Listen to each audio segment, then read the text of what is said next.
Good morning everyone, good afternoon and good evening. Most welcome for the Arthashastra Academy classes for class 10 subject for economics.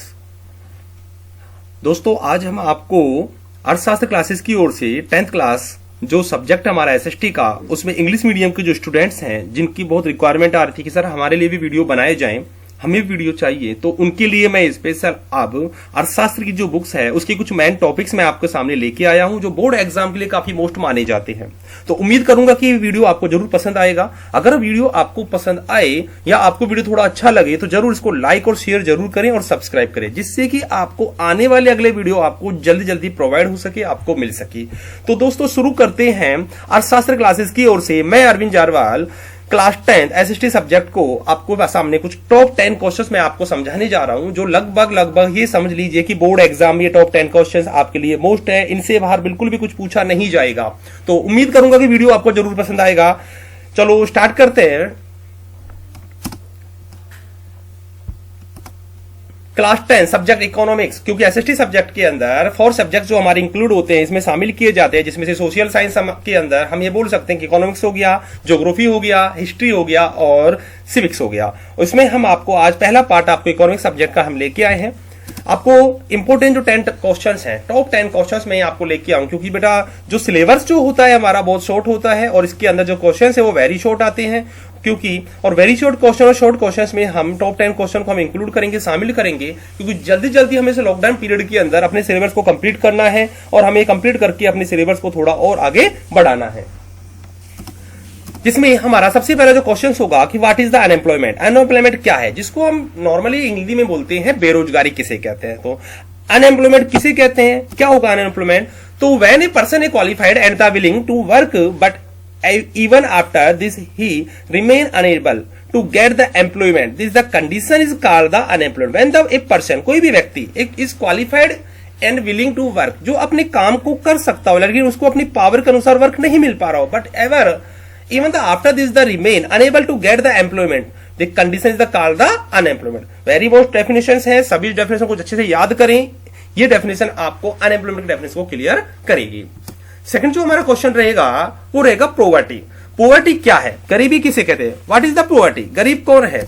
तो poverty is that the condition in which the a person is unable to the fulfill even to basic need of living like the food, clothes, house, education and health care।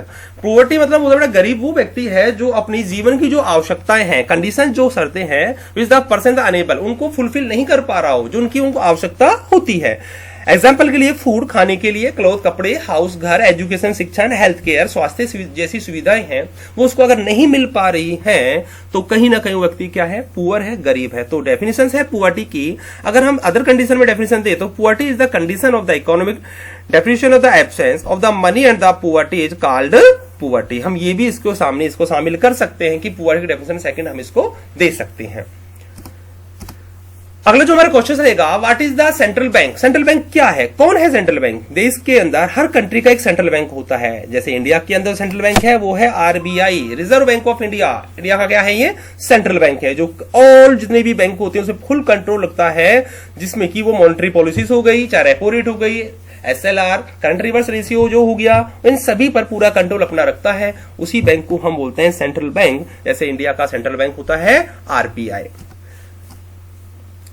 चलो अगला जो question हमारा main question है, 4 marks का question पूछा जाता है यहाँ से, what is the function of the currency. Currency के फंक्शंस क्या है, और फंक्शंस में हम सबसे पहले हम चर्चा करेंगे medium of the exchange. Currency का जो मेन फंक्शन है वो एक्सचेंज का काम करता है, जो भी गुड्स और सर्विसेज उसकी मीडियम या मीडिएटर के रूप में काम होता है। सेकंड जो हमारा है measures of the value, anybody जो भी गुड्स हो सर्विसेज होती है उनकी वैल्यू को मेजरमेंट करने के लिए ही करेंसी को यूज किया जाता है। तो हम कह सकते हैं कि किसी भी करेंसी को यूज हम किस रूप में करते हैं, किसी भी गुड्स और सर्विसेज की मेजरमेंट करने के लिए, उसकी वैल्यू निकालने के हम करेंसी को यूज करते हैं। आगे हम बात करते हैं डिलेड द पेमेंट, ठीक है। फोर्थ में बात करते हैं स्टोरेज ऑफ वैल्यू। हम किसी भी गुड्स और सर्विस को लॉन्ग टाइम तक बेटा अपने पास नहीं रख सकते, अपने पास लॉन्ग टाइम तक यूज में नहीं ले सकते, इसलिए हम कहीं ना कहीं उस गुड्स सर्विसेज की वैल्यू निकालकर करेंसी को अपने पास में रिजर्व रूप में रख लेते हैं। जैसे फॉर एग्जांपल के लिए प्रत्येक जो बैंक होता है, एवरी जो बैंक होता है या एवरी पर्सन जो होते हैं, वो अपने पास स्टोरेज के रूप में करेंसी को रखते हैं, ताकि लॉन्ग टाइम पीरियड के समय जब भी उनके सामने कोई ऐसी क्रिटिकल सिचुएशन आती हो, कोई ऐसी प्रॉब्लम आती हो, तो वो उस करेंसी से अपनी गुड्स और सर्विसेज की क्या कर सके, सप्लाई कर सके। फिफ्थ पॉइंट पे आता है प्रोवाइड बेसिस द क्रेडिट। ये बेसिस तो क्रेडिट को प्रोवाइड करने का काम करती है करेंसी।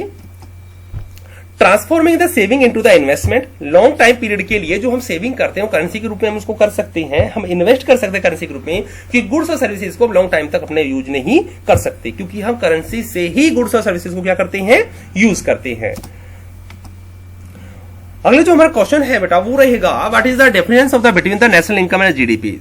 मैंने आपको एक पिछले वीडियो में आपको मेरे यूट्यूब चैनल पर अर्थशास्त्र एकेडमी जो चैनल है हमारा, ठीक है, बाय अरविंद जारवाल सर, उस पर आपको मैंने नेशनल इनकम और जीडीपी को वीडियो के द्वारा, मैंने आपको लाइव वीडियो के द्वारा वहां पर मैंने प्रेजेंटेशन दिया है कि जीडीपी की डेफिनेशन मैंने आपको वहां पर क्लियर करके बताई है और नेशनल इनकम क्लियर करके बताई है। आप जरूर कमेंट्स बॉक्स में जाकर चीजों को लिखें, अगर समझ में नहीं आप हमें बताएं कि जो टॉपिक आपको चाहिए, आपके लिए अगला वीडियो बनके जरूर आएगा। तो चलो इस क्वेश्चन में हम 10th क्लास के अंदर नेशनल इनकम और जीडीपी के ऊपर कुछ चर्चा करते हैं। इसमें हम national income is the total income from the domestic source as well as the net income for about.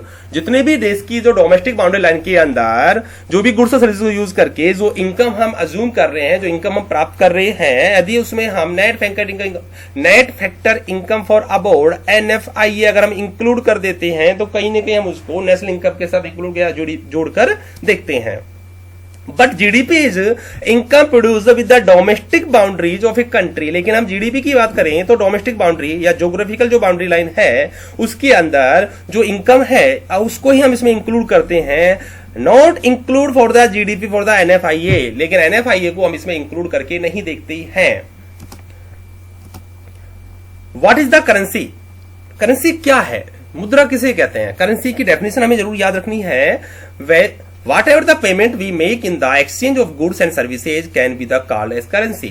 जो गुड्स और सर्विसेज को बेटा यूज करते समय जिसके रूप में हम उसको पेमेंट करते हैं, यानी उसके बदले हम कुछ देते हैं, तो उसे हम कहीं ना कहीं करेंसी के नाम से जानते हैं।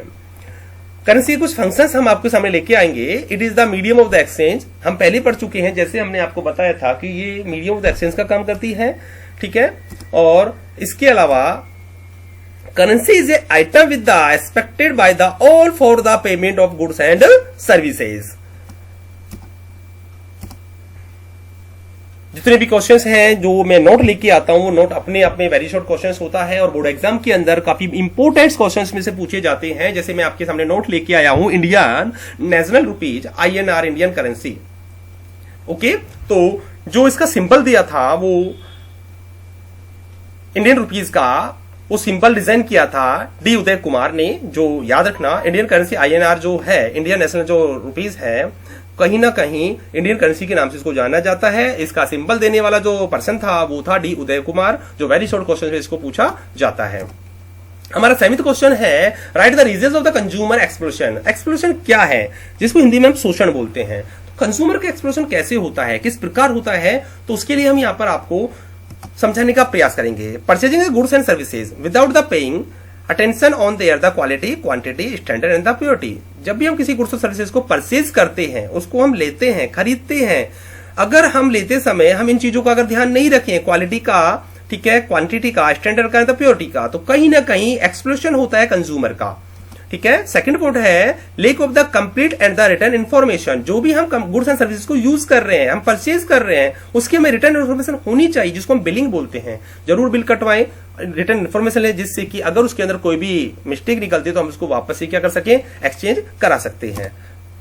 बिलीफ और एडवर्टाइजमेंट, जो एडवर्टाइजमेंट होता है उन पर कम से कम विश्वास किया जाए, क्योंकि एडवर्टाइजमेंट से कहीं ना कहीं देखकर हम ऐसी गुड सर्विसेज को कंज्यूम कर लेते हैं जो कहीं ना कहीं हमारे लिए काफी नुकसानदेह होती है। इसलिए ये भी सबसे बड़ा मेन रीजन है जिससे कहीं के कंज्यूमर का एक्सप्लोशन होता है। Not having the complete information about the product और द सर्विसेज। अगर हमें किसी गुड्स और सर्विसेज की कंप्लीट इन्फॉर्मेशन नहीं है, ठीक है, तो हम उसको परचेज नहीं कर सकते, और ऐसा होता है, इसको भी कहीं ना कहीं हम एक्सप्लोशन के अंदर शामिल करते हैं। Not receiving any receipt the memo bills and purchase on the goods and services, ये भी इसके अंदर शामिल होता है। And lake of hearing of complaints, अगर आपकी कंप्लेंट्स है तो उसकी हेयरिंग के लिए भी कहीं ना कहीं हमें सुविधा नहीं मिल पाती और इसलिए भी हमारा एक्सक्लूशन होता है। Why do you need the calculator of the national income? राष्ट्रीय आय का हम कैलकुलेशन कैसे करें? यस, नेशनल इनकम जो होती है उसका कैलकुलेशन किस प्रकार किया जाए, उसको मेजरमेंट कैसे किया जाए। तो मेजरमेंट करने के लिए हम क्या करते हैं कि कहीं ना कहीं it is the tell the about the economic situation and the economic progress of the country. किसी भी कंट्री की जो इकोनॉमिक सिचुएशन है और उसकी इकोनॉमिक प्रोग्रेस को देखकर कहीं ना कहीं हम नेशनल इनकम की क्या कर सकते हैं, कैलकुलेशन कर सकते हैं।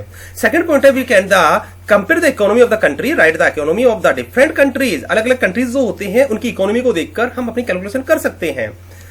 थर्ड पॉइंट हमारा है it tell about the contribution of the different sector of the economy. अलग अलग सेक्टर जो कंट्री के अंदर हैं, जो गुड्स और सर्विसेज हैं, जो प्रोजेक्ट के अंदर जो वर्क कर रही है, जो अपना प्रोडक्शन कर रही है, उनके द्वारा हम कहीं ना कहीं नेशनल इनकम के बारे में कैलकुलेशन कर सकते हैं। फोर्थ है future policies are the made the according to the national income. National income को देखकर फ्यूचर जो पॉलिसीज है उनको देखकर भी कहीं ना कहीं हम इसकी कैलकुलेशन कर देख सकते हैं। अगला क्वेश्चन हमारा है what is the commercial bank. Commercial bank क्या होता है? सिंपल सी बात है, कंट्री के अंदर बहुत सारी कॉमर्शियल बैंक होती है जो कहीं ना कहीं आरबीआई के अंडर रहकर वर्क करती है। ठीक है, तो कॉमर्शियल बैंक की डेफिनेशन मैं देते समय आपको समझाने का प्रयास करूंगा कि a bank of the financial institution, ये एक फाइनेंशियल इंस्टीट्यूशन का एक रिसोर्स होता है with the receive the deposit, जो लोगों की प्राइमरी डिपॉजिट को एक्सेप्ट करता है एंड लोन प्रोवाइड कराता है। ठीक है, bank give the small interest to the depositor and the charge higher interest from the borrowers. जो उधार लेने वाले व्यक्ति होते हैं उस पर हाई रेट पर इंटरेस्ट लेने वाला जो एक संस्था है, कहीं ना कहीं स्मॉल इंटरेस्ट देकर ये कहीं ना कहीं उधारदाता को या कहते हैं बोरोस को पैसा प्रोवाइड कराती है। जो हमारा क्वेश्चन है कॉमर्शियल बैंक का, उसकी कुछ फैसिलिटीज होती हैं जो बैंक प्रोवाइड कराती है, जैसे डिमांड डिपॉजिट प्रोवाइड कराती है, चेक प्रोवाइड कराती है, एक्सेप्टिंग द डिपॉजिट है, प्रोवाइडिंग द लोन है, करंट अकाउंट जो खोलते हैं बैंकों के अंदर वो कहीं ना कहीं कॉमर्शियल बैंकों के अंदर इसको भी क्या है, हम ये फैसिलिटी प्रोवाइड कराती है। ठीक है, सेविंग अकाउंट जो बैंकों के अंदर खोले जाते हैं वो मैं कॉमर्शियल बैंकों की बात कर रहा हूं कि वहां पर भी ये फैसिलिटी प्रोवाइड कराती है। जो हमारा लास्ट क्वेश्चन है 10th question, different the between the institutional and the non institutional resource. Very very most question है, बोर्ड एग्जाम के लिए 4 मार्क्स में पूछा जाएगा। आपको कहीं ना कहीं इनके बीच में डिफरेंस आपको बताने हैं। ये हमारा आखिरी लास्ट क्वेश्चन है आज के वीडियो का। उम्मीद करता हूं आपकी 9 जो मैंने क्वेश्चन लेके आया हूं सबसे मेन क्वेश्चन है, जरूर समझ में आई होंगी। जरूर इसको लाइक करो, शेयर करो, जितना हो सके इसको जितने हो सके शेयर करने की कोशिश करो ताकि वो बच्चे इसको पढ़ सके जो इस लॉकडाउन पीरियड के अंदर अपनी स्टडी कंप्लीट नहीं कर पा रहे हो। तो उनके लिए मैं आपके सामने शॉर्ट वीडियो लेके आया हूं। इसके अंदर हम आपके सामने इंस्टीट्यूशनल सोर्स क्या होती है, नॉन इंस्टीट्यूशनल सोर्स क्या होते हैं। तो इंस्टीट्यूशनल सोर्स के अंदर हमने it include the bank and the cooperative societies, इसमें हम इसको शामिल करते हैं। लेकिन नॉन इंस्टीट्यूशनल सोसाइटी के अंदर हमने मनी लेंडर्स हैं, लैंडलॉर्ड हैं, ट्रेडर्स हैं एंड फ्रेंड एंड एक्स्ट्रा जो है उनको हम इसमें शामिल करते हैं। These are the registered and the controlled by the government and RBI। जो इंस्टीट्यूशनल सोर्स होते हैं उस पर पूर्ण रूप से उनको रजिस्ट्रेशन नंबर होता है, उनको लाइसेंस मिलता है और वो आरबीआई के या गवर्नमेंट के अंडर रहकर वर्क करते हैं। लेकिन नॉन इंस्टीट्यूशनल सोर्स होते हैं बेटा, वो कहीं ना कहीं उनको रजिस्टर्ड नहीं होता, वो कंट्रोल उन पर किसी का नहीं होता, लेकिन कहीं ना कहीं गवर्नमेंट और आरबीआई का किसी प्रकार कंट्रोल देखने को नहीं मिलता है। तीसरा पॉइंट है there are the supervision of the RBI. Institutional जो सोर्स होती हैं उनका जो सुपरविजन होता है या कहते हैं सर्वे सर्वर जो होता है वो आरबीआई ही होता है। लेकिन नॉन इंस्टीट्यूट सोर्स का there are the no organisation to the supervision the them, इनका कोई सर्वे सर्वा नहीं होता है। It work for the public welfare as the well as the earning profit. Institutional source का लोगों के कल्याण के लिए, पब्लिक वेलफेयर के लिए ही और प्रॉफिट ना कमाकर सिर्फ ओनली वेलफेयर के लिए ही वर्क किया जाता है। जबकि नॉन इंस्टीट्यूशनल सोर्स जो होते हैं it is the work for only earning the profit, only profit के लिए ही ये वर्क करते हैं। 5th पॉइंट है the provide the loan at the reasonable of the interest rate. जो एवरीबडी, जो इंडिविजुअल पर्सन को जो लोन प्रोवाइड कराया जाता है वो रीजनेबल रेट पर ही प्रोवाइड कराया जाता है। लेकिन नॉन इंस्टीट्यूशनल सोर्स होते हैं वो हाई चार्जेस पे लेकर हाई इंटरेस्ट रेट पर लोन प्रोवाइड कराते हैं बोरोस को, जो उधार लेने वाले व्यक्ति होते हैं। ऑल गाइज, उम्मीद करूंगा आपका वीडियो जरूर पसंद आया होगा। थैंक यू आज की इस वीडियो के लिए। अगली वीडियो में हम आपके सामने फिर लेकर आएंगे इकोनॉमिक्स सब्जेक्ट का अगला चैप्टर, टॉप 10 क्वेश्चंस हम आपके सामने फिर से प्रेजेंट होंगे। उम्मीद करूंगा जितना हो सके सब चैनल को सब्सक्राइब करो, लाइक करो, शेयर करो। Okay, thank you.